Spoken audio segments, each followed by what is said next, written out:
Hello and welcome to Blue Army TV. I'm sitting here at Carlisle. Have lost 4-0 away from home at Wimbledon in probably our worst performance of the season. I couldn't tell you because I watched the first half and switched it off, which is a luxury that the hundreds of Carlisle fans that went down today just didn't have the fortune of doing, although I'm sure plenty of them felt like just driving back up at half time because my word, it's not often that I do that and don't watch the second half, which is, something that you can do when you're just watching it on Sky Plus. But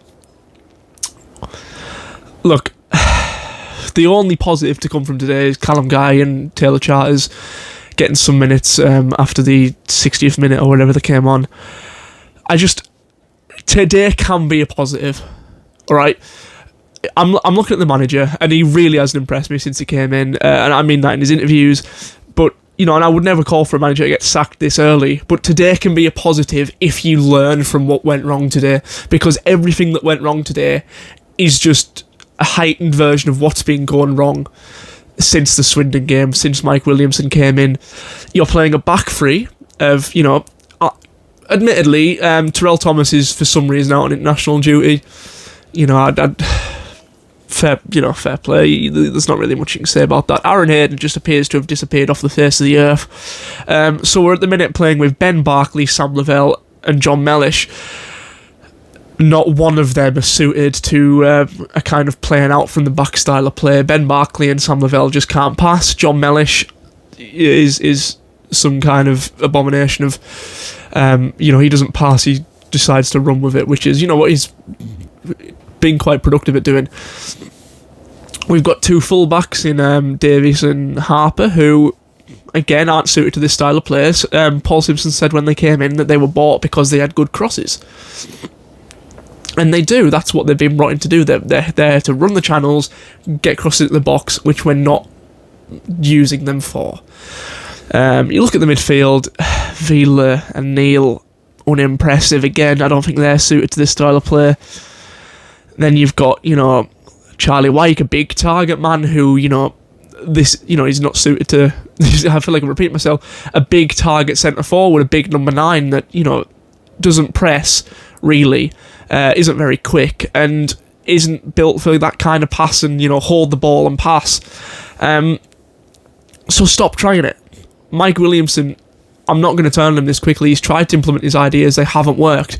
Learn. Just, too much is said about sacking managers too quickly, in my opinion. But what the manager needs to do is look at what happened today and please learn from your own mistakes, because the big red flag for me is he didn't do that when he was at MK Dons. He allowed things to get worse when things weren't going his way, persisting with this one type of player that so far has got us sitting bottom of the Football League. And deservedly so, might I add, with a minus 13 goal difference, by far the worst in the league. I think it's the only one that's managed to get into double figures. Morecambe won today over Barra. And look, because they're fighting teams. This season was meant to be a promotion push. I think people had their doubts about that from the start, but no one thought it would go as bad as it has done. At the minute, we're in danger of becoming a Forest Green, back-to-back relegations. And look, people have said we're too good to go down. We've got too good of players, and to be fair, they're right. If you look at some of the players we've got, Harry Lewis, goalkeeper of the season a couple of years ago when we went up. We then have, Sam Lavelle, who's earned promotion from this division before. Aaron Hayden, who got promoted last season, is very, very proven and is a big name at this level. Charlie Wyke, I don't even have to mention him. A really, really good player for this level. Luke Armstrong, who, didn't play today on the bench, definitely a proven goal scorer at this level, and might I say, Luke Armstrong was probably the only positive from the last few matches. So what on earth he's doing dropping him to the bench?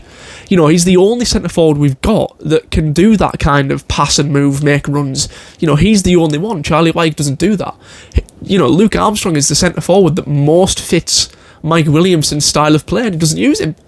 When he has used him, we've won. But yes, Sadie just...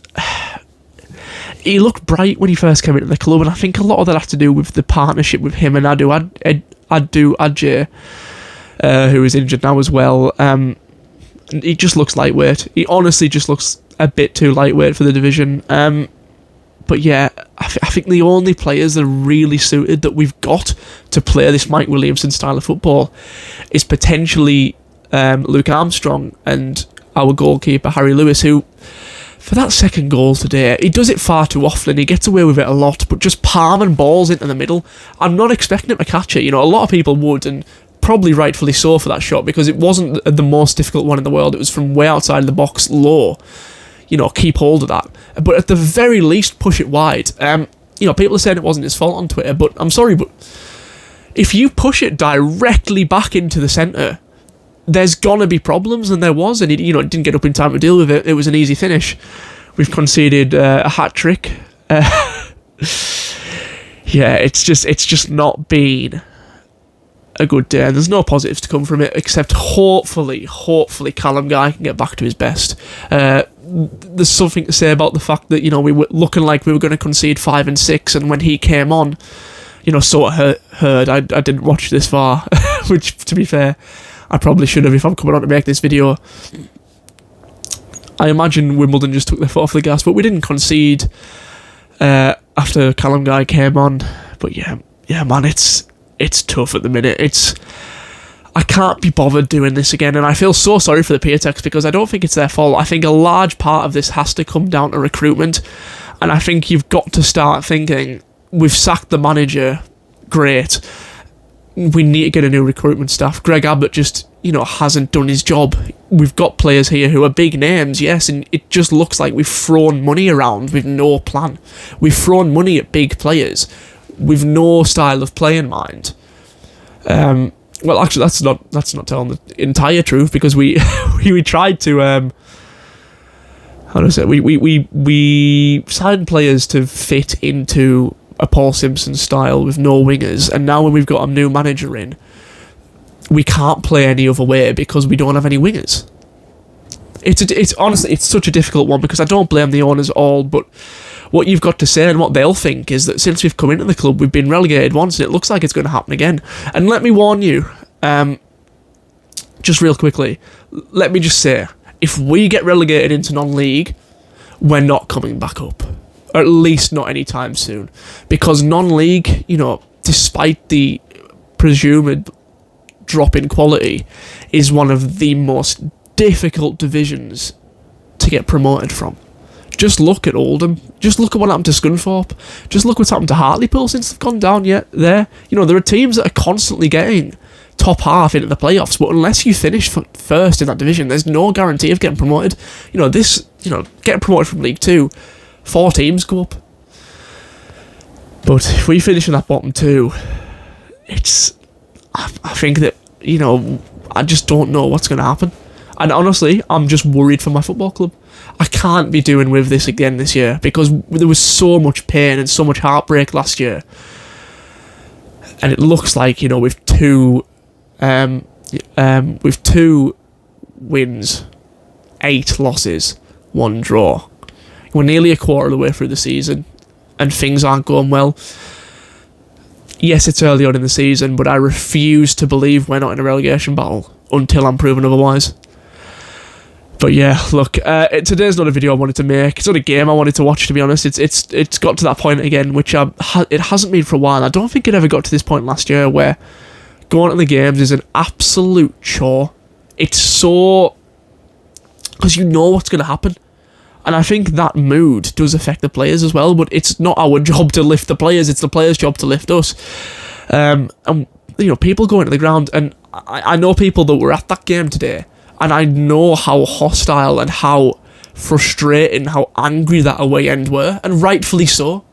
Completely rightfully so. They've got every right to be angry after travelling to London and back. That's, if you're driving it, that's, you know, 12 hours plus.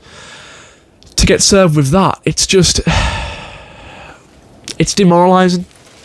And the positivity that was built at this club by Paul Simpson, and was kind of tried to be carried on by the new owners, it's eroding very, very quickly. And I think if we're involved in a relegation battle this season, if we don't go down, that attendance figure's going to plummet.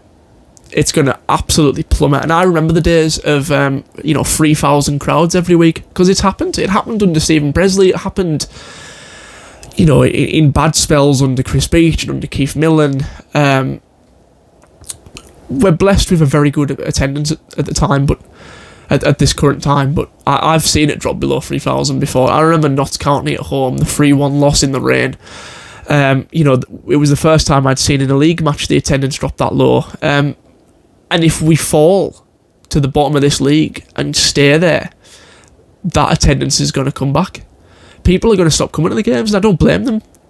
If you're there every week, I don't think people look forward to coming to Brunton Park anymore. I don't. I enjoy going to Brunton Park to see people. I hate watching the game, because I know it's going to happen, and it happens every single week. We concede early, then we concede again, then we concede again. Hopefully we'll get a little bit of a consolation goal, but yeah, it's not good at the minute, and something needs to drastically change. And I really hope and pray that Mike Williamson looks at what happened today and learns from his own mistakes. And changes things at the very least. Play your players in form in Luke Armstrong, and drop players that are consistently underperforming. Stop trying to force a way of playing onto players that are absolutely not capable of doing so. And I class that as the entire back line, which, when you're playing out from the back, is probably your most important cog in the machine. But it's a cog that we just don't have. Maybe you can coach it out of them, but I'm so pessimistic at the minute about what's happening, and I can't see a short-term fix, and that's what's frustrating, because under Stephen Presley, under Keith Millen, in these bad reigns of form we've had, there's always been a kind of fix, and even when there hasn't, you could blame the owners. At the minute, who do you blame? We've changed the manager. The owners have put more money into this club than our old owners did in the entirety of their reign. What's the immediate fix? I don't see one. And that's what's the most frustrating thing, I think, that people just don't know where to go from here. We're spiralling badly, but there's no obvious fix to get out of it. And that miracle, that fix, has to come from the new manager, Mike Williamson. And I just don't see that fix as being this odd, played out from the back. We had more possession today. Just shows you how absolutely pointless possession-based football is if it's done for the sake of possession. Our XG today was 0.1. 0.1, and you hear Mike Williamson banging on last week about how we outperformed them in XG. What's his excuse this week? Because there was none of that today. There was no positivity going forward. But don't worry, we passed out from the back a little bit. We conceded because of that, but we had more possession, I guess. Well, I'll tell you what, we'll have more possession if we keep having to kick off, because we've conceded 4 goals. It's frustrating. It's really frustrating, and something needs to change. Let me know what you think that is in the comments, because I'm just completely bewildered with what has to happen. I hope for a new manager bounce. I hope for, the new manager bounce that I thought was coming after we won at Swindon. Just hasn't happened. But yeah, let me know what you think in the comments. Please like the video and subscribe to the channel, and in a bit.